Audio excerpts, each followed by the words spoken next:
huwag kang susuko. Kahit gaano kahirap ang buhay, kahit gaano kabigat ang mga problemang pinagdadaanan mo sa kasalukuyan, hindi solusyon ang pagsuko. Ito gawin mo. Gamitin mo yung natitirang lakas na meron ka sa iyong puso. Lumaban ka sa buhay. Matatapos din ang lahat. Lilipas din ang lahat. Para sa mga single mom, hanapin mo yung lalaking tanggap at kaya kang ipagmalaki sa lahat.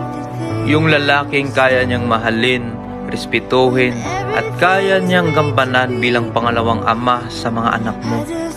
Huwag na huwag sa lalaking walang ibang ginawa kundi sumbatan at ungkatin ang mga nakaraan mo.